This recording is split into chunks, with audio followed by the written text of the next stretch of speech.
বর্তমানে সবচেয়ে আলোচিত বিষয় হলো সরকারি চাকরি নিয়োগে কোটা পদ্ধতি। দেশের ৩০% মুক্তি যোদ্ধাদের জন্য মোট নিয়োগ হয় ৫৬% এবং ৪৪% দেওয়া হয় সাধারণ প্রার্থীদের জন্য।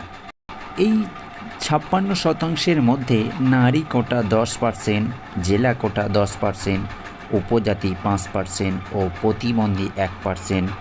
সাধারণ মোট কোটা ছিল ২৬% এবং মুক্তিযোদ্ধাদের ৩০%। এই নিয়ে দীর্ঘদিন থেকে যায় অসন্তোষ। অভিযোগকারীরা মনে করে বাংলাদেশ এত কোটা থাকার কারণে কম যোগ্যতা সম্পন্ন চাকরিপ্রার্থীদের বেশি বেতন দেওয়া হচ্ছে। বাংলাদেশের অধিকাংশ মুক্তিযোদ্ধারা ছিলেন সাধারণ জনগণ। তারা যখন দেশের জন্য লড়াই করে ও কারোর হাত পা ও অনেক মানুষ মারা যায়, তারা যাতে সমাজে পিছিয়ে না পড়ে সেজন্য তাদের বিশেষ কোটার ব্যবস্থা করা হয়।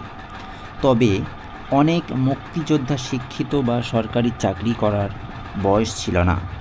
সেক্ষেত্রে তাদের ছেলেমেয়েরা মুক্তিযোদ্ধার কোটাই দেওয়া হয়। এই কোটা ব্যবস্থাটি ছিল অস্থায়ী, স্বল্পমেয়াদী।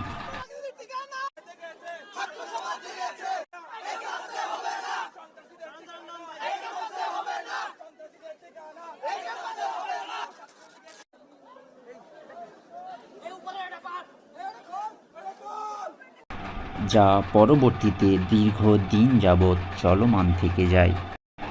সাধারণ জনগণ মনে করেন কোটা আন্দোলনকারীদের ৩ প্রজন্ম এই কোটা ভোগ করে চলেছে। হাইকোর্টের নির্দেশে এই কোটা বহাল ছিল। আজ সুপ্রিম কোর্টের নির্দেশে ৯৩% মেধায় উত্তীর্ণ হবে। একটা ছোট্ট টিপস অফ দ্য আইসবার্গ আমরা যাকে বলি, ছোট্ট একটা